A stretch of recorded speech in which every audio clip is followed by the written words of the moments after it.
Olá pessoal, graça e paz. Bom estar com você aqui mais uma vez nesse módulo, né, do CTB, o Centro de Treinamento Bíblico da Igreja Batista Oasis. Eu queria só dar uma dica para vocês quando estiverem assistindo, vocês colocarem o celular na horizontal, né, que eu acho que facilita para vocês terem uma visualização melhor do texto, né, dos versículos, porque a ideia é essa, ok? Se você está com a gente, eu quero agradecer a você, né, a nossa primeira aula, a aula do livro de Joel, nós tivemos quase 90 visualizações, então até agora ela está ganhando, eu agradeço a Deus por isso e saber que o CTB e o Núcleo de Ensino tem ajudado vocês aí a compreender mais coisas sobre as Escrituras, né?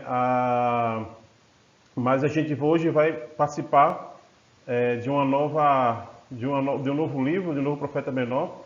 E deixa eu trazer aqui rapidinho aqui, né, um, um histórico, né? O primeiro profeta, né, profetas menores, os menores dos menores. O primeiro foi Joel, e aqui eu trago um símbolo, né, do livro de Joel, que é a praga dos gafanhotos, né? Então você vai se lembrar bem aí qual é o significado dessa praga dos gafanhotos no livro de Joel. Depois de Joel, a gente foi para o menor livro, né, dos profetas menores, os menores dos menores, que é o livro de Obadias. E aqui eu trago a imagem, né, exatamente de Esaú e de Jacó, né, que representa aí a histórica batalha, né, a histórica inimizade, o caso de família terrível entre duas nações que são geradas a partir dessas duas pessoas aqui. E hoje, gente, nós vamos falar sobre o profeta menor que eu mais gosto, né? O meu predileto, que é o profeta Jonas, né? No seminário eu me identifiquei muito com esse livro, com esse profeta. Eu já tive a oportunidade de ensinar aqui no CTB não só um panorama de Jonas, mas eu já ensinei o livro de Jonas todo, versículo por versículo, né, analisando cada ponto, né? Então, para mim vai ser um grande desafio, né, trazer um panorama da história desse profeta aí, desses menor dos menores, em apenas 50 minutos, 55 minutos. Vai ser um desafio muito grande, mas eu queria caminhar com vocês e espero que vocês possam embarcar aí nesse barco de aventura, de conhecimento e de compreensão e aplicação da palavra de Deus, tá bom? Vamos lá, profeta Jonas tem muita coisa para nos ensinar aí nesse dia e na nossa vida também, ok? Ok, eu trago aqui uma introdução, uma pequena introdução, né? Assim como eu fiz com todos os outros livros. E nessa pequena introdução, eu trago aqui, né, a frase, né, Jonas, o profeta mais ateu e turrão do Antigo Testamento. Na verdade, o profeta mais ateu e turrão de toda a Bíblia, né? Se você for ver a palavra turrão no dicionário, você vê que é uma pessoa teimosa, uma pessoa carrancuda, obstinada, né? Então, você vai ver exatamente essa definição. Então, eu trouxe aqui, né, uma pequena introdução que eu quero trabalhar com vocês, e eu não posso gastar muito tempo, porque eu quero ir logo para o texto, né, para vocês ficarem aí com contato com o texto. Então, no momento de introdução, a gente vai falar sobre a autoria. Bem, a autoria do livro de Jonas, né, existem algumas especulações que fosse outra pessoa, mas na maioria, né, a tradição da igreja, inclusive entre os judeus, é que o livro de Jonas foi escrito realmente pelo profeta Jonas, né? Apesar de que quando você vai ler o livro de Jonas, você vai ver que o livro de Jonas ele é mais uma biografia, né? O livro do profeta Jonas é um livro do profeta menor que ele é diferente de todos os outros, né? Ele tem uma peculiaridade muito particular, porque se torna mais uma biografia, se torna mais uma história do próprio profeta, do que mesmo um livro sobre profecias futuras, sobre profecias presentes, profecias que iriam acontecer, muito diferente de Joel e de Obadias, né? Então o livro de Jonas é muito peculiar em relação a isso. Então, A gente vai ver então, né, Jonas, no versículo 1, vai dizer exatamente isso, né? A palavra do Senhor veio a Jonas, filho de Amitai, com esta ordem. Então, diferente de Joel e Obadia, o livro de Jonas, ele já traz já informações importantes para a gente saber quem é esse autor. Então, a palavra Jonas, no hebraico, significa pomba, ou então pombo, né? Porém, quando a gente vai ver a personalidade do profeta Jonas, a gente vai ver que o significado do seu nome não tem nada a ver com ele, tá bom? Se a gente for pensar num pombo como uma criatura mansa, uma criatura suave, uma criatura delicada, isso é completamente diferente, né, com o próprio autor, né, o próprio Jonas. Então, o texto vai dizer que Jonas ele é filho de Amitai, né? Além disso, ele é natural de uma cidade de Gat-Hefer. Gat-Hefer é uma cidade que fica localizada próximo da Galileia. Na verdade, é da região da Galileia. Se você for pegar um mapa bíblico aí, você vai ver, né, o mar da Galileia lá em cima, né, no extremo norte. Aí tem aí descendo o Rio Jordão, embaixo o Mar Morto. Então, ele é natural de lá de cima, né, um profeta galileu. Inclusive, os fariseus, eles não compreenderam bem as escrituras quando ele disse assim, será que vem alguma coisa boa, né, da Galileia, né? Então eles esqueceram que Jonas, né, ele é um profeta galileu. Apesar de que Jonas não é uma pessoa tão boa assim, a gente vai ver lá na frente, tá bom? Então ele é natural de Gat-Hefer, ele foi um profeta que profetizou no reinado do norte. Isso é muito importante a gente entender que o período dos profetas, eles viveram num período onde a Palestina estava dividida, né? Existia o reino do norte e logo embaixo o reino do sul. O reino do norte com 10 tribos, com a sua localização, tendo a sua localização da capital em Samaria, e reino do sul composto apenas de 2 tribos, Benjamim e Judá, né, com a sua capital em Jerusalém. Então a gente vai ver na história dos profetas que eles foram levantados tanto para profetizar no reino do norte ou no reino do sul, também conhecido como reino de Judá, e reino do norte, reino de Israel. Então ele foi um profeta que profetizou, né, no reino do norte, no reinado desse rei aqui chamado Jeroboão II. Então nós temos aí alguns textos, inclusive esse texto aqui, 2 Reis 14, 25, é um texto muito importante que traz para nós detalhes sobre a vida de Jonas, traz para nós uma localização no tempo, no espaço, diferente de Joel e diferente de Obadia, que a gente não tem menção deles em nenhum outro livro histórico, né, que seja nos livros de Reis, que seja no livro de Crônica.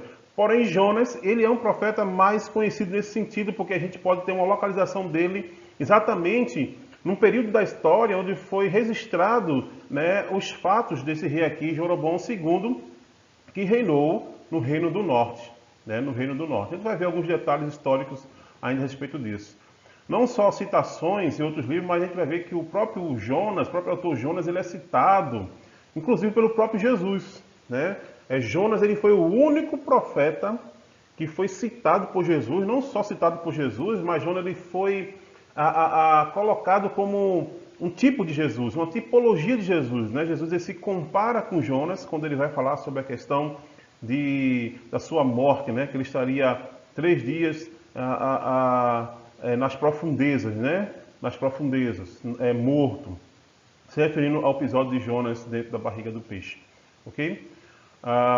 Mais informações, a data, né? A gente vai ver que existem algumas discussões de alguns teólogos liberais que querem colocar Jonas para uma data mais próxima de Cristo ali, por exemplo, no século 3 a.C. Porém, as evidências são muito fortes quando o Jonas é colocado no tempo e espaço, na história, e a gente vê citações dele, 2 Reis 14, 25 e outros versículos. Então, de fato, Jonas, ele viveu entre 793 a 753, que é o período do reinado de Jeroboão II. Então, nesse período aqui foi quando Jonas escreveu o livro, né? O livro. E ele foi contemporâneo de Amós e de Oséias, né? Amós foi um profeta, quando eu falo contemporâneo, são profetas que viveram no mesmo período, tá bom? Mesmo período de Jonas. Amós, profeta levantado por Deus para profetizar no Reino do Sul, no Reino de Judá, e Oséias também é um profeta chamado para profetizar no Reino do Norte. Então Jonas ele não era um profeta sozinho. Jonas estava lá, né, na companhia desses dois profetas aqui, apesar de talvez não ter relacionamento entre eles. Tá bom? Então a data é certa, né? Essa data aqui, 793 a 753 antes de Cristo. Lembrando que antes de Cristo as datas sempre são de forma decrescente, ok?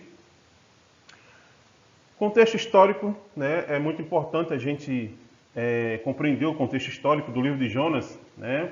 E eu trago aqui um resumo dos resumos, né? Na sua época, o rei Jeroboão II, ele reinava um período de paz e de prosperidade. Quando a gente vai ler a história do rei, a gente vai ver que o rei Jeroboão II foi o rei que conseguiu mais expandir as fronteiras geográficas, né, de Israel. Né? Então, vários lugares que estavam ocupados por outros clãs, outros reis, ele conseguiu vencer, conseguiu derrotar. Entretanto, esse crescimento pacífico, né, e próspero, né, ele se deu diante de desmandos imorais, desmandos cíveis e espirituais. Então a gente vai ler na história do rei Jeroboão II que o rei Jeroboão II não foi um rei que agradou a Deus, infelizmente. Foi um rei que resolveu se virar contra Deus e praticar imoralidade, praticar idolatria, não só isso, explorar o povo, né, de uma forma muito intensa, né, e é muito interessante que a gente vê que o profeta Jonas, ele não era um profeta aventureiro, ele era um profeta do reinado de Jeroboão II. Ele estava lá, comendo do rei, comendo do palácio, participando, né, daquele contexto todo ali, junto com o rei. Porém, o rei foi um rei que desagradou a Deus, que fez o que Deus, né, não se agradava, né? Então esse fato histórico é muito importante para a gente compreender um pouco sobre a questão do livro. Então, outro detalhe aqui é que nesta mesma época, Nínive, que é uma cidade super importante para a compreensão do livro, que era a capital do Império Assírio, né? E a maior inimiga de Israel, então essa Nínive, nesse período aqui, ela estava enfraquecida, né? Nínive foi uma cidade que invadiu Israel várias vezes, tomou conta de alguns lugares, porém com a expansão de Jeroboão II, Nínive estava enfraquecida. E ele aproveita esse enfraquecimento para poder, né, expandir, crescer, aumentar o seu poder bélico, poder financeiro, etc, etc. Então esse é o contexto. Esse é um contexto onde Deus vai chamar Jonas para um chamado específico. E se a gente for conversar sobre o tema do livro, né? Gente, eu fiz várias pesquisas, existem muitos temas, né? A gente pode ver lá no livro, lá, né, Deus como sendo soberano, a gente vai ver o tema sobre as características de uma verdadeira conversão.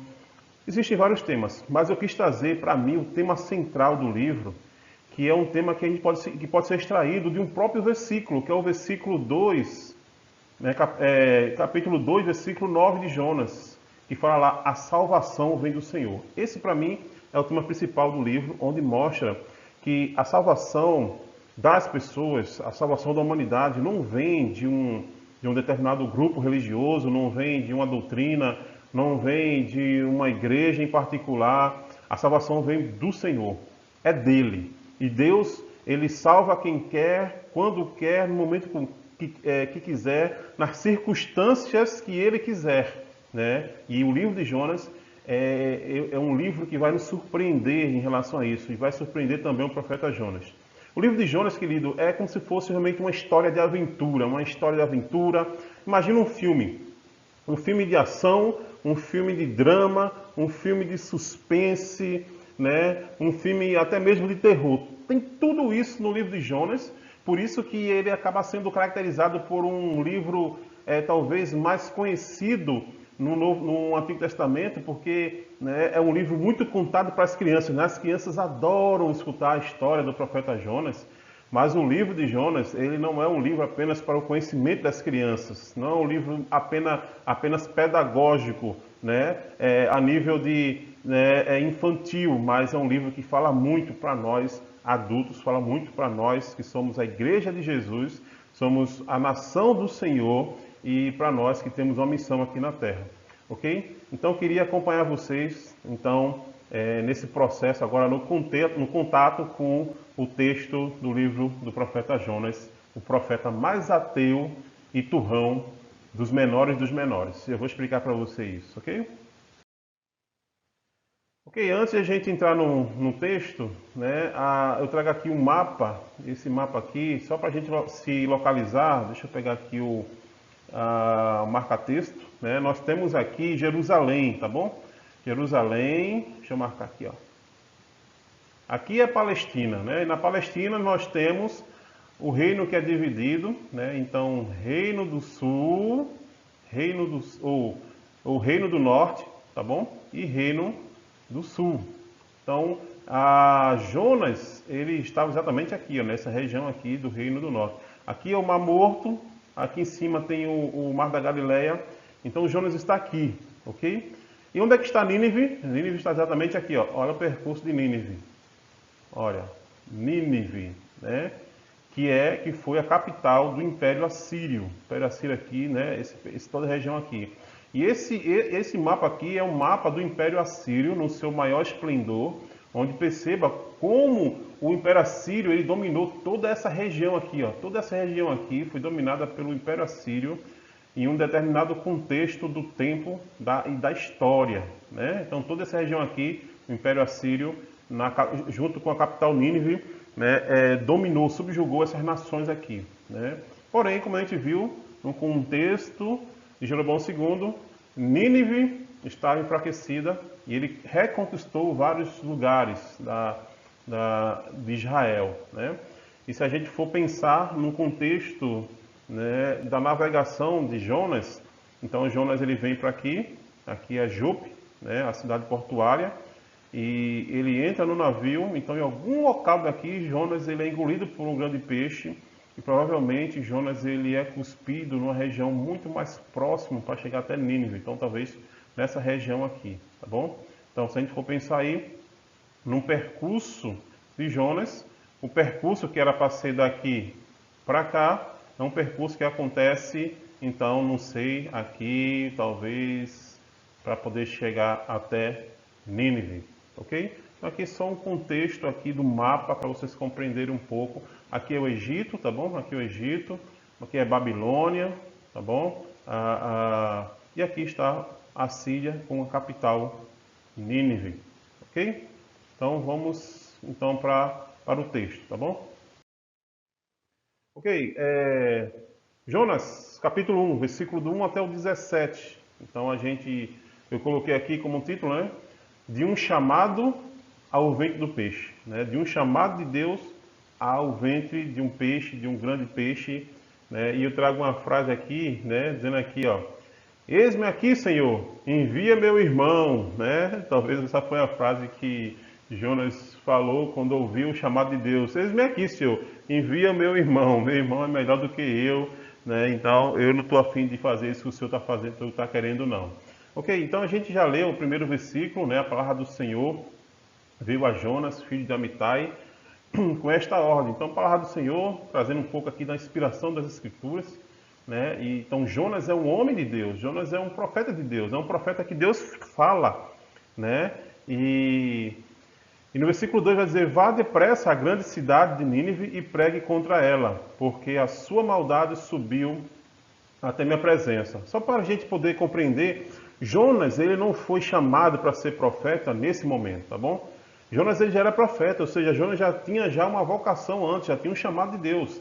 Na verdade, isso aqui é um redirecionamento de Deus para um profeta que estava profetizando e fazendo parte de um reino, né, sob a liderança de um rei chamado Jeroboão II, que era um rei não muito bom, não muito boa peça.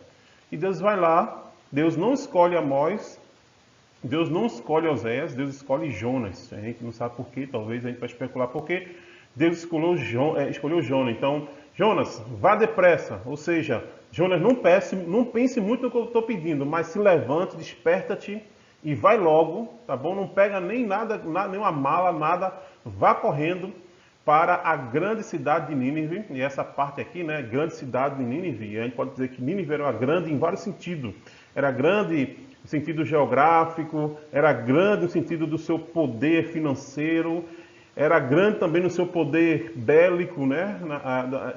Seu exército era gigantesco e muito temível, mas também a cidade de Nínive era grande em maldade, grande em pecado, grande em malícia, grande em prostituição, grande em perversidade.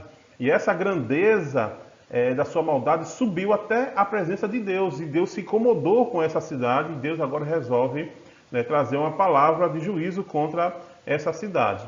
E a gente vai no versículo 3, e no versículo 3 a gente pensa o seguinte: Jonas ele vai obedecer a Deus, não é? Jonas vai se levantar e vai se embora para Nínive. Não. O versículo 3 ele é inusitado, isso nos surpreende, porque Jonas ele fugiu da presença do Senhor. Olha que loucura, olha que loucura. Como é que um profeta, né, de Deus, ele foge da presença de Deus, né? Como se Deus não tivesse presente em todos os lugares. E Jonas ele foge não só de Deus, ele quer fugir dessa obrigação, ele quer fugir desse chamado, né? E ele dirige-se para Tarsis. Tarsis, gente, Tarsis, no mapa, você vai ver que Tarsis era uma cidade ainda um pouco desconhecida, era uma cidade lendária, né? É uma cidade que poucas pessoas já foram para lá, e Tarsis está exatamente no oposto de Nínive. Se Nínive era no lado de cá, né? Deixa eu ver aqui. Se Nínive era no lado de cá, aqui, isso. Tarsis era no lado de lá, completamente oposto do mapa, né? E Tarsis era conhecido como uma cidade linda, como uma cidade, provavelmente uma cidade lá da Espanha. Uma cidade muito rica, né? Era conhecido como um Eldorado daquela época, era como se fosse uma Las Vegas da vida. Imagina você chegar num Las Vegas, né? Então tudo de prazer tinha em Tarsis, né? Comodidade, riqueza, bem-estar, né? Coisas que traz prazeres para sua carne existia em Tarsis. E Jonas, que nunca foi para Tarsis, mas ouviu falar dela, pegou um caminho para exatamente ir para ela, para que Deus pudesse esquecer dele, porque talvez Deus ele não fosse, ou Deus não conseguisse chegar até Tarsis. Então diz aqui então no versículo que Jonas então desceu à cidade de Jope, onde encontrou um navio que se destinava àquele porto. É muito interessante, né, a expressão descer, porque quando vai ver a história de Jonas, Jonas ele desce, né, da sua cidade natal até a capital de Samaria, da capital de Samaria ele desce até a cidade de Jope, e literalmente na geografia existe uma descida, né? Então ele desce ao porto de Jope, e no porto de Jope ele desce para o barco, e no barco a gente vai ver que ele desce para o porão do barco. Então a gente vai ver que um cristão, um profeta em desobediência, ele está indo para um caminho de buraco, um caminho para baixo o tempo todo. E quando a gente se dispõe, gente, a desobedecer a Deus, é interessante no versículo 3 que tantas coisas coincidem, né, para que a gente possa desobedecer a Deus, né? Jonas ele correu, mas não teve problema de encontrar logo uma cidade portuária, e lá já tinha um navio pronto, destinado para ir para Tarsis. Olha que coincidência, né? Olha como, né, o diabo ele facilita, né? Não só isso, mas depois de pagar a passagem, ele conseguiu pagar a passagem, ele tinha dinheiro para a passagem e conseguiu, ele embarcou para Tarsis, para fugir do Senhor. Olha a grande ironia, fugir do Senhor, né? Então por isso que eu digo que Jonas ele é um profeta mais ateu do Antigo Testamento, porque ele age como se Deus não existisse na vida dele. Versículo 4, o Senhor, porém, fez soprar um forte vento sobre o mar e caiu uma tempestade tão violenta que o barco ameaçava arrebentar-se. Gente, Deus ele tem um propósito com Jonas, ele tem um chamado para Jonas específico e Deus não vai desistir disso. E é muito lindo a gente ver agora, né, no versículo 4 em diante, como Deus ele vai usar toda a sua criação, toda a sua natureza de uma forma esplendosa, de uma forma gloriosa para poder que a sua vontade seja cumprida, né? E Deus ele vai usar o vento, né? Ele vai usar o mar, ele vai usar a tempestade, né? E essa tempestade ele vem contra o barco. E o autor de Jonas ele vai ser bem dramático, porque ele começa com uma certa dramatização, e ele vai se aprofundando e aumentando essa dramatização, né? Então, por exemplo, aqui já diz que o barco já ameaçava arrebentar-se. Gente, um barco para ir de Jope até Tarsis era um barco muito potente, tá bom? Era um barco, provavelmente era um barco de mineradores, onde tinham marinheiros super experientes, um barco muito resistente. Porém, né, o barco ameaçava arrebentar-se logo no início ali. Então imagina o clima que existia naquela situação.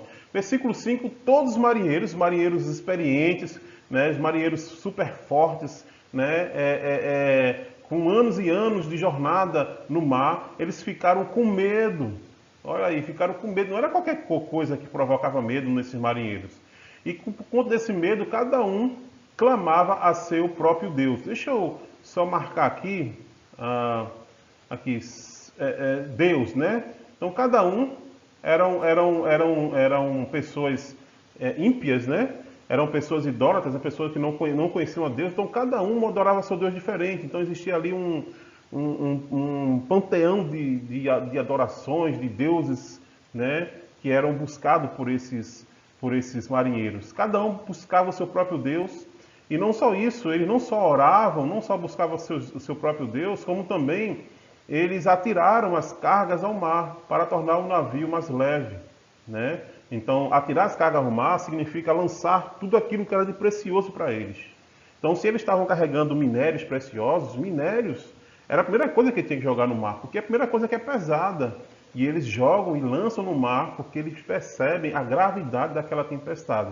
E, enquanto isso, né? Enquanto isso aqui, ó, deixa eu ver. Enquanto os marinheiros estão orando, estão rezando, fazendo sua mandinga, né?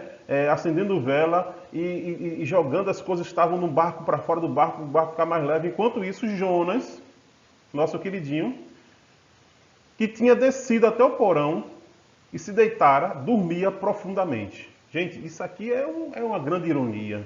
Como é que Jonas, numa tempestade, né? O barco quase a se arrebentar-se, as pessoas correndo para lá e para cá, Jonas olha para aquilo ali e diz, sabe de uma coisa? Eu vou lá para o porão e eu vou dormir. E a expressão aqui, né, é que quando diz que ele dormia profundamente, no hebraico dizia que era um sono tão forte que ele roncava. Né? Jonas chegou a roncar com esse sono. Isso aqui é um sono da indiferença, isso aqui é um sono da desobediência. Não só isso, mas isso aqui também é o sono da morte. Jonas ele vai para o fundo do porão porque ele diz, olha, sabe de uma coisa? Já que eu vou morrer, eu quero morrer dormindo. Então Jonas está se entregando a essa situação porque, mais uma vez, ele não quer obedecer à vontade de Deus. Ok? Versículo 6, a gente vem aqui, né? Versículo 6 até o versículo 11, eu coloquei aqui, né? Tempestade, capitão e sorte. Quando Deus quer assim, gente, Deus vai usar tudo. Deus vai usar a sua criação, sua natureza, Deus vai usar as pessoas, nem que sejam essas pessoas incrédulas. Deus vai usar até sorte, né? Até jogo que eles fizeram lá. Mas quando Deus quer, não tem jeito, né? A vontade de Deus é sempre soberana. Então eu coloco aqui uma frase aqui, né? O servo de Deus, na rota de fuga, é um causador de tempestade. Então, gente, se você está perto de algum crente que está fugindo de Deus, de alguma ordem de Deus, então sai de perto dele que o bicho vai pegar. A tempestade vai chegar e vai querer talvez destruir o barco. E se você estiver junto com ele nesse barco, você vai afundar também. Ok? Versículo 6, a gente vai ver que Deus vai usar o capitão, né? É interessante, né? Deus não consegue usar um profeta, mas Deus usa um capitão para estabelecer os seus propósitos, a sua vontade. Então diz aqui, ó, o capitão dirigiu-se a ele e disse a Jonas, né? De repente o capitão foi lá no porão para ver como é que está a situação, se tem alguma coisa vazando, quebrando, e ele encontra Jonas dormindo, e ele diz, como é que você pode ficar aí dormindo? Levante-se e clame ao seu Deus, talvez ele tenha piedade de nós e nós não morramos. Perceba aqui que o Deus, o D minúsculo, porque a compreensão do capitão, que era um gentil, não era uma compreensão do Deus verdadeiro. Mas um capitão que é gentil, ele chama um profeta para orar. ele chama um profeta para buscar e para ter esse momento com Deus, né? Então, que grande ironia, né? Talvez esse teu Deus, que eu nem sei quem é, você está aí dormindo, não sei teu nome, talvez esse Deus, né, tenha piedade de nós e a gente não morra, né? Olha só, era para Jonas estar chamando os marinheiros para orar, para ter um momento de culto, mas não. Jonas é confrontado para orar, né? Então imagina, né? Versículo 7. Então os marinheiros combinaram entre si: vamos lançar sorte para descobrir quem é o responsável por essa desgraça que abateu sobre nós. Então, era muito comum, né, na história antiga, os povos jogarem sorte para descobrir qual é a vontade dos deuses. Inclusive os próprios judeus, né, a nação de Israel, né, o sumo sacerdote tinha duas pedrinhas, né, era o Urim e o Tumim, né, onde eles jogavam para poder saber qual é a vontade de Deus em relação a determinada situação, em determinada guerra. Então, isso é uma prática comum. E os marinheiros, eles apelam para essa prática para poder entender qual é a vontade dos deuses. E eles pegam e vão lançar sorte. Então, olha, Jonas, ele pode se esconder onde for, não tem jeito, né? O capitão encontra ele, agora quem vai encontrar Jonas é o jogo, que não é a sorte que é lançada. Então, os marinheiros lançaram a sorte, né? E a sorte, ou seja, o azar caiu para Jonas, né? A sorte caiu sobre Jonas, ou seja, Deus, ele usando os dados, Deus usando os jogos, né, para dizer: Jonas, é você que eu quero. Jonas, você tem que voltar para a minha vontade. Jonas, não tem jeito, não tem para onde você correr, né? Então Jonas aqui ele está sobre o alvo de Deus constantemente, né? Versículo 8. Por isso lhe perguntaram, então, imagina, né, os marinheiros depois que jogaram a sorte caiu para Jonas, todo mundo olhando para Jonas, e eles perguntam: diga-nos, quem é o responsável por esta calamidade?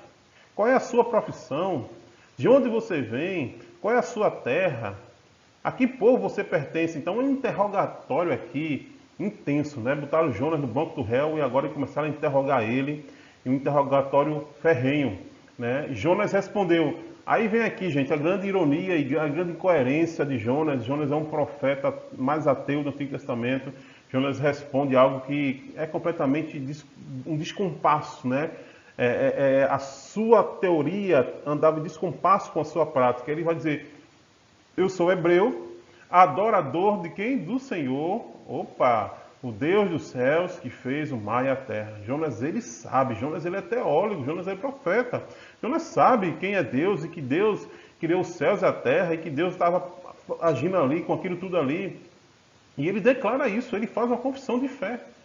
Como é que um cara que está fugindo de Deus faz uma confissão de fé dessa?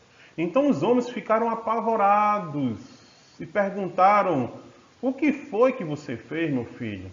Pois sabiam que Jonas estava fugindo do Senhor. Deixa eu pegar aqui. Olha, Jonas estava fugindo do Senhor. Até então, a palavra Deus, Senhor, para os gentios, vinha com letra minúscula, com D minúsculo. Agora eles estão começando a entender quem é esse Deus de Jonas, né? E ele questiona a Jonas, eles questionam a Jonas: por que Jonas fez isso? O que foi que Jonas fez para que o Deus dele, o Senhor, estivesse provocando toda aquela tempestade, né? Então eles perceberam que, visto que o mar estava cada vez mais agitado, eles perguntaram: o que devemos fazer com você para que o mar se acalme? Não tinha outra alternativa para os marinheiros a não ser perguntar para Jonas, que era o servo desse Deus: olha, o que é que a gente pode fazer então? Diga para a gente aí. E Jonas vai responder. Jonas vai responder algo que eles não queriam ouvir. Ele diz o seguinte: pegue-me e jogue-me ao mar, e ele se acalmará, pois eu sei que é por minha causa que esta violenta tempestade caiu sobre vocês. Aqui eu trago aqui, ó, fim da linha, próxima parada, vento do peixe. Jonas, ele é um profeta em crise e ele é um profeta suicida. Ele quer morrer, ele não quer obedecer a Deus, né? E talvez ele não tenha coragem de fazer esse ato contra si mesmo. Ele manda as pessoas fazerem isso. Ele manda as pessoas jogarem ele do mar. E jogar Jonas do mar significava matar o próprio Jonas. Então o que acontece? Os marinheiros eles já estavam no processo de temer aquele Deus de Jonas. Ao invés disso, os homens eles disseram: não, vamos se esforçar ao máximo para remar e voltar à terra. Mas eles não conseguiam porque o mar tinha ficado ainda mais violento. Olha, mais violento. Se no início do capítulo o mar estava violento e o barco estava quase a se quebrar, o autor agora ele vai se intensificando, né? As coisas estavam ficando pior. Os marinheiros não queriam fazer aquilo. Ele, como é que eu vou mexer com um cara que o Deus dele tem interesse nele, né? Então, e eles agora chamaram ao Senhor. Olha que coisa linda, né? Os marinheiros agora clamaram ao Senhor. Olha aqui, ó. Eles oraram, né? Chamaram ao Senhor. Senhor, Senhor Javé, Jeová. Não é mais o Deus dele, né? E eles tiveram um momento de oração ali, né? De culto a Deus, dizendo: Senhor, nós suplicamos, não nos deixe morrer por tirarmos a vida deste homem. Não caia sobre nós a culpa de matar um inocente, porque tu, ó Senhor, fizeste o que desejavas, né? Eles não sabiam o que Jonas tinha feito, né? E eles acham que Jonas é inocente, né? Sabe de nada, inocente, né? Não sabe de nada. Você não sabe de nada. Jonas não é tão inocente assim.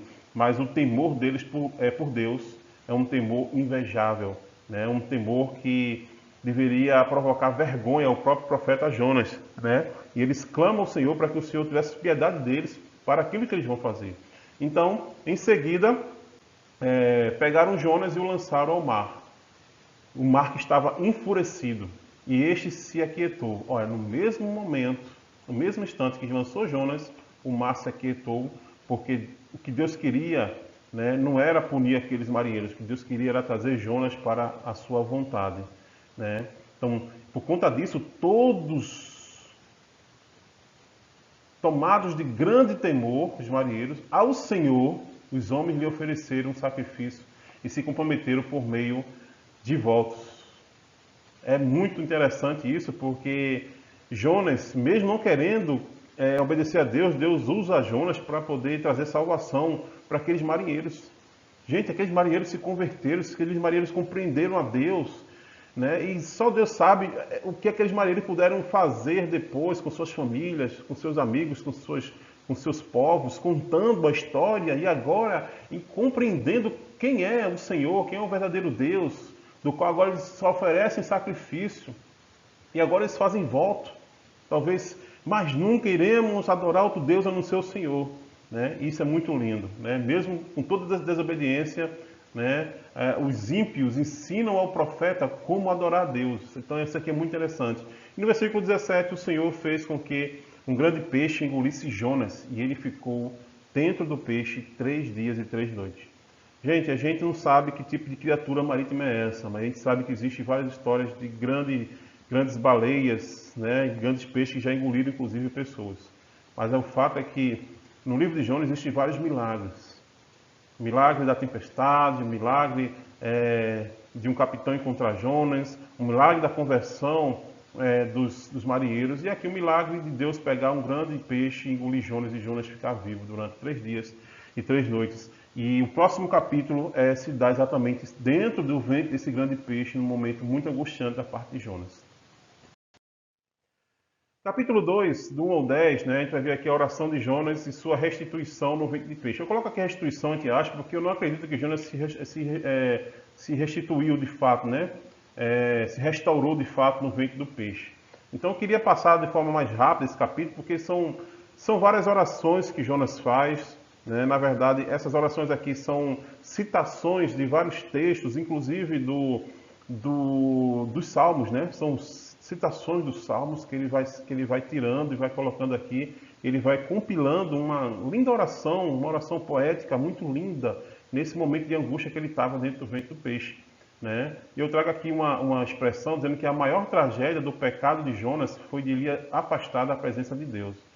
Se Jonas agora queria se afastar da presença de Deus, agora ele se sente de fato distante de Deus, ali naquele local tão trágico, e ele vai clamar a Deus por isso. Então aqui, dentro do peixe, Jonas orou ao Senhor, o seu Deus, e disse, Jonas poderia ter orado muito antes, lá no barco, quando foi chamado para orar várias vezes, ele não quis, agora ele vai orar. Em meio ao desespero, clamei ao Senhor, e ele me respondeu, do ventre da morte gritei por socorro, e ouviste o meu clamor. Né? Jogaste-me nas profundezas, no coração dos mares, correntezas formavam um turbilhão ao meu redor, todas as tuas ondas e vagas passaram-se sobre mim. Salmo 42, eu preguei recentemente sobre isso, onde o autor fala exatamente sobre essa expressão aqui. Eu disse, fui expulso da presença, contudo olharei de novo para o teu santo templo. Então Jonas com uma linguagem poética aqui, né, de templo, de presença de Deus, né, algo completamente diferente do que ele estava pensando antes no navio. Né? Versículo 5, as águas agitadas me envolveram, o abismo me cercou, as algas marinhas se enrolaram na minha cabeça, né? Imagina, ele está dentro de um grande peixe, né? Então, tantas coisas lá dentro, lá. Afundei até chegar aos fundamentos dos montes, né? O peixe ele foi para lugares mais profundos, né? do mar ali. A terra embaixo, cujas trancas me aprisionaram para sempre, mas tu trouxeste a minha vida de volta da sepultura. Oh, meu Deus! Então Jonas ele compara-se sofrendo como se ele estivesse no próprio inferno, né? Sepultura, Seol. Então é um sentimento de quem está no inferno, muito forte aqui de Jonas. Versículo 7, quando a minha vida já se apegava, se apagava, ou seja, quando eu já estava já próximo de morrer, eu me lembrei de ti, ele traz à memória aquilo que dá esperança para ele. Eu me lembrei de ti, lembrei-me de ti, Senhor, e a minha oração subiu a ti, o teu santo templo. Aqueles que acreditam em ídolos inúteis desprezam a misericórdia, mas eu, com um cântico de gratidão, oferecerei sacrifício a ti. O que eu prometi, cumprirei totalmente. E aqui Jonas traz a frase, né? A salvação vem do Senhor. Né? Era isso que Deus queria ouvir de Jonas, que a salvação vem de Deus. E Jonas não poderia interromper e atrapalhar esse processo de salvação. E por conta disso, né, por conta dessas promessas que Jonas faz, por conta desse retorno para Deus, né, por conta dessa disposição de querer agora agradar a Deus, então o Senhor deu ordens ao peixe e ele vomitou Jonas em terra firme. Então Jonas traz à memória o que ele pode trazer da esperança, que é a salvação de Deus, inclusive da parte dele. Então Jonas desistiu de Deus, mas Deus jamais desistiu de Jonas. E agora Deus tem mais uma história, mais uma etapa na vida de Jonas. Capítulo 3, né? Versículo do 1 ao 10 aqui, eu coloco aqui, né? Recomeço, uma mensagem seca e um resultado inusitado, né? E aqui, se a salvação vem do Senhor, Jonas é só um instrumento. Se a salvação vem de Deus, então nós somos canais. A gente não vai interferir em nada, porque Deus ele vai usar a gente de todo jeito, né? E Jonas vai recomeçar. Capítulo 3 começa como se fosse o capítulo 1. A palavra do Senhor veio novamente, pela segunda vez, para Jonas, com esta ordem. Então Deus lembra a ordem, lembra a missão e diz: vá à grande cidade de Nínive e pregue contra ela a mensagem que eu lhe darei. Então, qual é a mensagem que Deus vai dar para Jonas? Qual a mensagem que Deus deu para Jonas? A gente não sabe qual foi a mensagem, aqui não detalha. A gente sabe que Jonas vai falar para a cidade de Nínive. Então, agora sim, Jonas ele vai para a cidade, ele vai obedecer. Ele vai andando e chega na cidade. Né? Jonas obedeceu a palavra do Senhor e foi para Nínive, versículo 3. E aqui vai dizer que era uma cidade muito grande, sendo necessária 3 dias para percorrê-la. A gente não sabe como seria esse percurso. Mas um homem, naquela época, ele poderia andar 30 quilômetros em um dia. Então, se fosse atravessar a cidade, né, então a gente teria aí 3 dias, 30 quilômetros, então 90 quilômetros cortando a cidade. Então, isso mostra a grandeza da cidade de Nínive. Existem outras teorias em relação a essa questão aqui. Versículo 4. Então, Jonas, logo quando entrou na cidade, ele percorreu durante um dia. E ele ia proclamando essa mensagem. Olha a mensagem que Jonas trouxe para os ninivitas. Imagina, né? Aquela nação ali cruel, ferrenha, conhecida como um exército que matava de forma muito cruel as suas vítimas. Inclusive vários povos de Israel morreram por conta dos ninivitas. Aí Jonas traz essa mensagem aqui, ó. Daqui a 40 dias, Nínive será destruída. Pronto, acabou. Essa é a pregação de Jonas. É a pregação mais curta que a gente vê na história da humanidade. Né? A gente prega aqui 40 minutos, 50 minutos, né? E esse aqui foi uma mensagem de, eu acho que uns 5 segundos, né?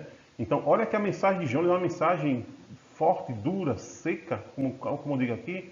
É uma mensagem que não traz nenhum tipo de possibilidade, de graça, de misericórdia de Deus. Ele diz, olha, se prepare aí, daqui a 40 dias vocês vão ser destruídos, acabou-se. Essa é a mensagem de Deus. A minha pergunta é, será que Deus realmente falou isso para Jonas? Eu não sei, tenho minhas dúvidas. Então, o que acontece? Diante dessa mensagem, o que é que Jonas poderia esperar? Bem, Jonas poderia esperar que o povo pensasse assim, poxa, como é, menino? Tu vem aqui para a nossa cidade e vem falar disso aí, vem dizer que Deus vai matar a gente. Tá bom, vem cá, a gente vai te matar agora. Né? Ou então o povo rejeitasse Jonas e aí Deus fosse e acabasse de uma vez com a cidade. Mas o que acontece? Um resultado inusitado, como eu falei, versículo 5. Os ninivitas creram em Deus, proclamaram jejum e todos eles, do maior ao menor, vestiram-se de pano de saco. Olha só que coisa, meu Deus do céu, Jonas não esperava isso de jeito nenhum. O povo creu diante daquela mensagem, porque a mensagem, né, apesar de ser dura, mas quem está falando é Deus. O profeta é só um instrumento. Então o povo se arrependeu, versículo 6, quando as notícias chegaram até o rei de Nínive, esse rei se levantou do trono, tirou o seu manto real, vestiu-se de pano de saco e sentou-se sobre cinza. Olha, a mesma atitude que Deus esperava da nação de Israel. Lembra lá do livro de Joel? Né? Deus esperava isso. Joel proclama um decreto, um jejum, um momento de arrependimento, é exatamente isso aqui. E a gente não vê aquilo do povo em várias circunstâncias. E aqui, os ninivitas, um povo incrédulo, ímpio, que não conhecia Deus, ele age exatamente da forma como Deus gostaria que todo o seu povo agisse. E eles se humilham, se arrependem, eles creem em Deus. Eles usam pano de saco. Depois, a gente vai ver um decreto do rei, né? Então fez uma proclamação em Nínive. Por decreto do rei e dos seus nobres, não é permitido a nenhum homem ou animal, bois ou ovelhas, provar coisa alguma. Não comam nem bebam, cubram-se de pano de saco, homens, animais e todos, clame a Deus com todas as suas forças, deixem os maus caminhos e a violência. Olha só, o decreto não é só local, o decreto é nacional, é global ali, todo mundo, tanto homens quanto mulheres, como crianças, como animais também, teriam que passar por esse processo de jejum, de arrependimento, de busca a Deus, né? E a ideia era deixar de fato os maus caminhos, era uma conversão, né? Uma conversão de 180 graus, né? Completamente se converter dos seus caminhos maus, da sua violência, porque Nínive é conhecido como uma cidade violenta, né? E ele diz o seguinte, olha, a gente não sabe o que é que Deus vai fazer, se Deus vai perdoar ou não, mas talvez Deus se arrependa e abandone a sua ira e não sejamos destruídos. Os ninivitas estão especulando exatamente uma teoria, uma doutrina muito forte no Antigo Testamento. E a gente viu isso em Joel, quando Deus diz o seguinte, olha, se vocês se voltarem para mim, aquilo que eu planejei contra vocês, eu vou abandonar, eu vou voltar atrás. E foi exatamente isso que aconteceu. Tendo em vista o que lhes fizeram e como abandonaram os seus maus caminhos, Deus se arrependeu e não os destruiu como tinha ameaçado. Olha, existia uma ameaça iminente de Deus contra aquela nação. Mas, como eu digo aqui, Deus, ele não resiste pecadores arrependidos. Aqui, ó, Jonas, ele serve um Deus que não resiste homens e mulheres que se voltam contra ele, que se voltam para ele, que se arrependem e buscam ele com avivamento, com fervor, com arrependimento, com mudança. Então os ninivitas fazem o que Deus sempre quis que nós fizéssemos, que a nação de Israel fizesse. Eles buscaram a Deus com muita sinceridade, de coração, eles rasgaram suas roupas, usaram, né, pano de cinza. E Deus, ele mudou os planos. Deus se arrependeu daquilo que queria fazer. Deus não vai mais destruir essa nação, essa geração, porque eles se voltaram para Deus. Que coisa linda, gente, que coisa linda. E o livro de Jonas poderia acabar aqui, né? Se acabasse aqui seria muito bom, porque a história era fantástica. Porque Deus, ele queria destruir uma cidade pela sua maldade, mas a cidade, quando escuta a profecia de Deus, se arrepende, e Deus agora perdoa todo mundo, e agora Jonas está feliz da vida, que foi usado por Deus, né? Então é um pregador excelente, porque o cara pregou 5 segundos, e a pregação de Jonas teve mais resultado do que qualquer outra pregação na história da humanidade. Mas não, gente, o livro de Jonas não acaba aqui, tem mais um capítulo. E quando a gente vai mais para o capítulo 4 de Jonas, a gente vai perceber que o foco de Deus não era os ninivitas. Deus não queria trabalhar com os ninivitas em si. Deus já sabia o que ia acontecer. Deus queria trabalhar com o profeta Jonas, de algo que tinha no seu coração, que na verdade representava algo que tinha no coração da nação de Israel. E é isso que Deus vai tocar na tecla deles no capítulo 4. Capítulo 4, do 11, Jonas, um homem em crise com Deus. Olha só, para Jonas, bandido bom é bandido morto. Essa é a realidade aqui. Jonas não esperava que aquilo fosse acontecer. Jonas não queria que aquilo acontecesse. Então está aqui o profeta Jonas sentado, arretado da vida, chateado, né? Porque Deus fez algo que ele não queria que acontecesse. Jonas, porém, ficou, versículo 1, profundamente descontente com isso e enfureceu-se. Olha só que coisa doida, minha gente. Como é que um profeta de Deus vê Deus salvando pessoas e Jonas ele fica profundamente descontente? Não foi só uma tristeza, foi profundamente descontente. Não só isso, mas ele ficou enfurecido, ele ficou irado com Deus. E ele, primeira vez que ele vai orar a Deus assim, né? De forma específica, fora capítulo 2, ele orou ao Senhor. A oração de Jonas qual é? Senhor, não foi isso que eu disse quando ainda estava em casa? Foi por isso que me apresentei em fugir para Tarsis. Eu sabia que tu és um Deus misericordioso e compassivo, pois paciente, cheio de amor, e que prometes castigar, mas depois te arrepende. Gente, aqui está o motivo pelo qual Deus chamou Jonas para ir para Nínive. Porque Deus queria trabalhar algo no coração de Jonas. Jonas, assim como um profeta, como a nação de Israel, eles tinham uma visão ideológica e nacionalista, muito narcisista. Para eles, Deus era só o Deus de Israel. Para eles, nenhum outro povo era digno da salvação, né? Então, Jonas é um teólogo, ele sabia, por isso que ele quis ir para Tarsis, por isso que ele queria fugir, porque ele sabia que se Deus estava chamando ele para poder levar uma palavra de condenação para os ninivitas, ele sabia que no fundo, Deus tinha talvez alguma chance, nem que seja de 1% de salvar essa nação, e Jonas não queria. Na verdade, Jonas ele quer se vingar de toda a crueldade que os ninivitas fizeram contra a nação de Israel. Só que a gente já viu lá em Obadias que a vingança não vem nossa, a vingança vem do Senhor. É Deus que se vinga contra todos os povos que maltratam o seu povo. Mas Jonas com intencionalidade, era intencional, ele fugiu porque ele sabia o que Deus poderia fazer. E por isso Deus ele quer ensinar Jonas, ele quer repreender Jonas. O livro de Jonas é um livro de confronto muito forte para o próprio profeta. Ele sabia no seu coração o que é que Deus podia fazer. E ele quer frustrar esses planos de Deus. E ele ainda diz o seguinte, no versículo 3, agora, Senhor, tira a minha vida. Eu imploro, porque para mim é melhor morrer do que viver. Senhor, agora não adianta mais nada, agora sabe de uma coisa, eu quero é morrer. Eu estou com tanta raiva do Senhor que eu prefiro morrer. Né? Seria bom que Deus agora mandasse de novo o grande peixe, né? Para ele ficar mais alguns dias lá, para ele se orientar um pouco, né?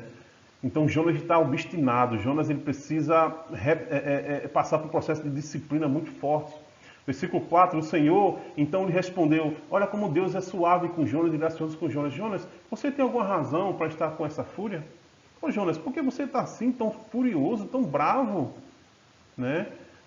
Porque eu salvei pessoas? Porque eu tive misericórdia de pessoas? Será que você tem motivo para estar assim? Aí Jonas saiu e sentou-se num lugar a leste da cidade, e ali construiu para si um abrigo, assentou-se à sua sombra e esperou para ver o que acontecia com a cidade. Jonas não desistiu. Jonas está tão louco de si, tão fora de si, que ele vai para um local mais alto, se senta, faz uma cabana, e ele fica olhando para a cidade e fica assim, não é possível não. Não, Deus vai destruir essa cidade. Não, eu vou ficar aqui sentado e vou esperar até Deus fazer alguma coisa, porque eu não acredito que Deus vai poupar esse povo. Eu não vou sair daqui enquanto isso não acontecer. Aí o que acontece? Deus então começa com um plano, né, muito interessante aqui, um processo pedagógico, uma aula, e ele fala o seguinte, Deus fez crescer uma planta sobre Jonas para dar sombra à sua cabeça e livrá-lo do calor. O que deu grande alegria para Jonas. Gente, é a primeira vez que a gente vê Jonas feliz no seu livro aqui. Ó. Primeira vez, Jonas ficou feliz. Sabe por quê? Não foi porque pecadores se arrependeram e Deus salvou. Jonas ficou feliz porque uma árvore cresceu do dia para o outro e fez sombra para a sua cabeça. E Deus que fez isso. Imagina, naquele local ali devia ser muito quente. Então Jonas fez uma cabana, mas o sol ainda estava castigando ele. Aí Jonas dorme, se acorda, aquela árvorezinha, né, bonitinha ali, aquela sombra refrescante, e Jonas ri. Jonas sorriu, olha que coisa boa. Eu acho que Deus ainda não desistiu das minhas vontades, dos meus desejos de destruir a cidade de Nínive. Mas, o que acontece? Na madrugada do dia seguinte, Deus mandou uma lagarta atacar a planta e a planta secou-se. Deus, ao mesmo tempo que faz a planta crescer, ele manda um bichinho para matar a planta e a planta seca. Então, ao nascer do sol, Deus trouxe um vento oriental muito quente. Esse vento oriental aqui, conhecido como um sorocô, não é um vento qualquer quente, não. É um vento, meu amigo, quente mesmo. É um mormaço que vem que as pessoas desmaiam. E o sol bateu na cabeça de Jonas ao ponto dele quase desmaiar. Com isso, ele desejou morrer e disse: para mim seria melhor morrer do que viver. Mais uma vez, Jonas, ele cai, né? é, é, é, na sua ignorância, ele diz: meu amigo, que situação, como é que uma planta cresce num dia, morre na outra, e agora vem um sol miserável desse na minha cabeça. E se Jonas fosse careca ali, pior ainda, ele está ali sendo castigado por aquele sol escaldante, ele está sentindo falta da sua plantinha que trouxe sombra para ele, e ele diz assim: me mata logo, eu prefiro morrer, eu quero morrer, não tem jeito não, eu quero morrer. Mas Deus mais uma vez vem com muita paciência, no versículo 9 diz assim: Jonas, você tem alguma razão para estar assim tão furioso por causa dessa planta? Ô Jonas, por que você está furioso por causa de uma planta que, né, cresceu, agora morreu? E a resposta de Jonas é uma resposta bem, né, bem forte assim, né? Bem, como é que diz? Uma resposta debochada, né? Sim, eu tenho motivo para estar assim. Não só isso, mas eu tô furioso ao ponto de querer morrer. Eu tenho esse direito, né? Eu tenho esse direito.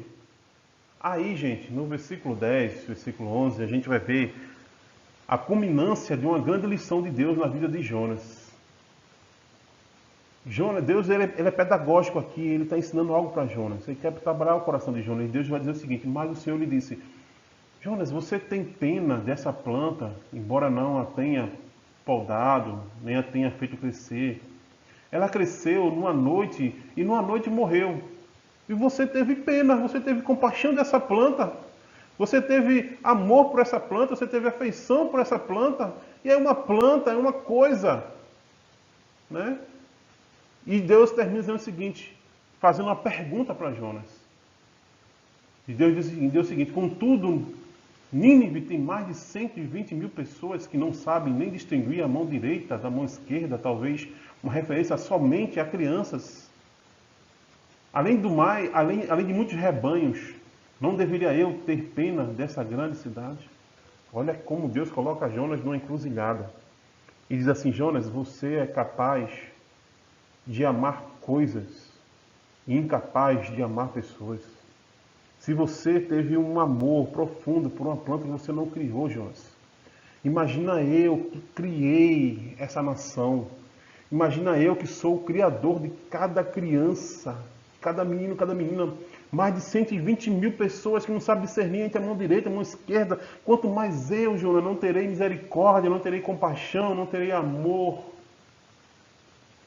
E aqui eu termino dizendo que Jonas é um missionário que ama mais coisas do que pessoas. Eu trago aqui a imagem de Jesus morrendo na cruz.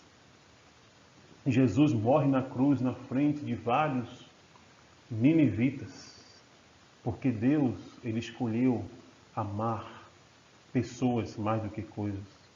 Deus escolheu amar gentios e não somente judeus. Deus escolheu amar a mim e a você. E essa é a grande história de Jonas. Essa é a mensagem que Deus traz para nós. E que nós precisamos amar as pessoas, independente de como elas são, de quem elas são. E eu quero terminar com um momento de reflexão e algumas lições do livro de Jonas. Algumas lições do livro de Jonas. Primeiro, o caminho da desobediência sempre traz consequências negativas. Então não rejeite a palavra de Deus. Jonas rejeitou a palavra de Deus, a vontade de Deus, a ordem de Deus, e ele sofreu amargamente. Gente, quando a gente rejeita a palavra de Deus para nossas vidas, nós sofremos consequências. E se você for parar para pensar um pouco, você vai ver várias consequências que você já teve na sua vida, porque você rejeitou a palavra de Deus. Porque você não quis obedecer a Deus e a sua palavra. Então, não rejeite a palavra de Deus. A primeira lição que a gente pode tirar do livro de Jonas. Segundo, não deixe para orar quando estiver no ventre do peixe. Lá não é tão agradável. Gente, Deus te chama, Deus me chama para a gente orar o tempo todo. Inclusive a gente vai ter agora uma jornada de oração, né? 12 horas de oração, sábado, amanhã, né? Então, Deus nos chama para orar o tempo todo. Não deixa para orar e falar com Deus quando estiver no ventre do peixe, lá é muito mais difícil. Busca em Deus a oração antes, porque Deus quer trabalhar coisa no teu coração, antes que você passe por um momento de sofrimento, mais do que você deveria passar. Essa é a segunda lição. Outra lição, você prega o Evangelho a todos ou você escolhe quem é digno de ouvir o Evangelho? Na verdade, essa pergunta poderia começar assim, ó, será que você prega o Evangelho? Porque tem isso, né? Porque tem muitos cristãos que não pregam mais o Evangelho. E a pergunta é, quando você prega o Evangelho, você escolhe quem você vai pregar? Ah, esse aqui é digno de ser de ouvir o Evangelho, porque esse aqui é bonitinho, esse aqui é cheirosinho, esse aqui ele tem condições financeiras, ah, aquele ali não, aquele ali, aquele noiado ali não é digno de ouvir não. Será que você é assim como Jonas? Né? Exclusivista, que escolhe quem é digno da graça de Deus e quem não é digno da graça de Deus? Então é uma pergunta que a gente precisa avaliar. Né? Por que a gente tem tanta dificuldade de pregar o Evangelho para as pessoas que a gente não sente tanta, né, prazer de estar junto? Né? Outra pergunta, qual é o seu Tarsis hoje? Eu trago aqui Tarsis como sendo um símbolo de um lugar que representa os desejos do nosso coração. É a cidade que a gente quer estar, porque lá a gente acha que Deus não está. Deus vai esquecer da gente lá. Tarsis é o local do prazer, é o Eldorado. É o lugar onde a minha carne se aproveita de tudo que tem e é lá onde eu posso viver uma vida buscada no hedonismo, né? Na busca do prazer constantemente. Tarsis é a cidade da desobediência a Deus. Então, qual é o teu Tarsis hoje? Como você poderia definir o seu Tarsis hoje? Outra coisa para terminar, nós éramos ninivitas para Deus. Mesmo assim, Deus enviou seu Filho para nos salvar. O que é que você tem feito para que a pergunta final do livro de Jonas seja respondida? O que é que você tem feito? Como é que você tem se comportado como não só como um cristão, mas como missionário? Porque todos nós somos missionários. Porém, todos nós temos o sangue de Jonas correndo nas nossas veias, que é o sangue da desobediência, é o sangue de não querer fazer a vontade de Deus. E Deus, no último versículo, ele faz uma pergunta para Jonas que Jonas não respondeu. A gente não sabe nem qual foi o fim de Jonas, mas nós precisamos responder essa pergunta. E a minha resposta para Deus é dizer, Senhor, eu quero amar os 120 mil pessoas, assim como o seu amor. Eu quero amar os ninivitas da minha época. Eu quero amar os ninivitas da minha cidade, porque eu sei que o Senhor me amou, sendo eu ainda sendo ninivita, ainda sendo adorador, idólatra, ainda sendo sanguinário, ainda sendo pecador, o Senhor me amou. Então, que nós possamos ter uma atitude positiva em relação a essa pergunta de Deus e cumprir com a vontade de Deus e o chamado missionário de amar pessoas mais do que tudo nas nossas vidas, através da pregação do Evangelho. Quero orar com você, em nome de Jesus. Deus, em nome de Jesus, te agradecemos por esse livro fantástico de Jonas, que nos traz lições profundas. O Senhor não tinha apenas um plano com a nação de Nínive, o Senhor tinha planos com o próprio profeta, de trabalhar seu coração, trabalhar a sua mágoa, trabalhar as suas ideologias, trabalhar as suas preferências. E eu não sei, Senhor, se Jonas ele conseguiu compreender o que é que o Senhor tinha para ele, não sei se Jonas aprendeu a lição, porque a gente não tem mais menção sobre Jonas depois desse acontecimento. Mas eu quero te pedir por nós, pela Igreja Batista Oásis, por todos que estão ouvindo e participando dessa aula. Que o Senhor nos ajude, Deus, a nós não cairmos na mesma cilada de Jonas, de querer fugir do Senhor, de querer não obedecer a Tua palavra, de não querer ser um missionário que inclui ao invés de excluir. Pai, em nome de Jesus, que possamos estar mais sensíveis a amarmos mais pessoas do que coisas. Deus, trabalha no nosso coração, nos leva a um despertar, nos leva a orar constantemente ao Senhor, para que nós possamos estar sempre disposto, a sempre a Te obedecer e não a fugir do Senhor, assim como Jonas fez. Essa é a minha oração por cada um dos nossos irmãos aqui, em nome de Jesus. Amém. Amém, meu querido, minha querida. Deus abençoe. Mais uma vez me perdoe, passei um pouco do tempo, né, mas espero que essa aula tenha lhe abençoado. Eu quero te convidar, então, a você estar compartilhando aí para seus amigos, seus grupos, essas aulas, para a gente estar participando. E na sexta-feira que vem nós estaremos juntos mais uma vez com o nosso último profeta menor dos menores. E te aguardo lá, em nome de Jesus. Beijão, Deus abençoe.